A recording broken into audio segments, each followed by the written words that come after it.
The prototype from last episode was shocking. But what I'm about to show you was locked away for over 20 years, and Apple never wanted you to see it. During the investigation of the deleted Apple prototype, another document surfaced.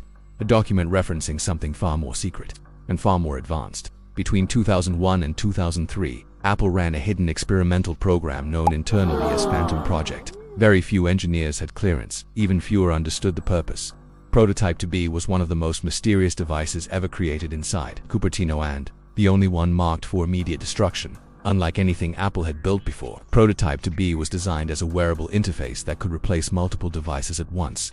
It had a rotating touchscreen input system, early gesture recognition, and even a micro-holographic notification projector. But what's really crazy are the magnetic modules for expansion and directional haptic feedback. Years before haptics became a mainstream feature, this wasn't Apple's first attempt at a smartwatch. It was something far more ambitious, a hybrid wearable way ahead of its time. So why was a device this revolutionary cancelled? There are three main theories. The first is the most obvious. The technology was just impossible back then. Processors were too weak, the batteries were too limited, and the holographic tech was pure science fiction. The second theory points to internal conflict. This ambitious project may have interfered with another secret project, creating competing teams and political tension within Apple's ranks. But the third one, that's the dark theory. Some believe Apple feared it gathered too much user data, crossing an ethical line they weren't ready to manage. This last theory appears repeatedly in leaked engineer notes, and it's the one Apple has never commented on. For 2 decades, the only evidence of Prototype 2B was this blurry scanner photocopy of a photocopy. It was impossible to make out any real detail.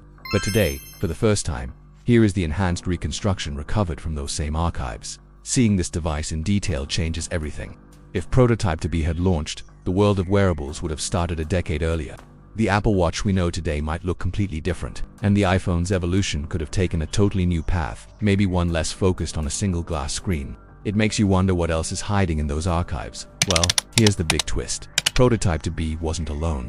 Our investigation found that it was just one of 4 devices under the Phantom project. Files for a Prototype 2C and a Prototype X1 were also found, and one of them was labeled device for a iPhone replacement concept. That's right, a device designed to replace the iPhone entirely. So, do you think Prototype 2B was cancelled for purely technical reasons, or was Apple hiding something deeper?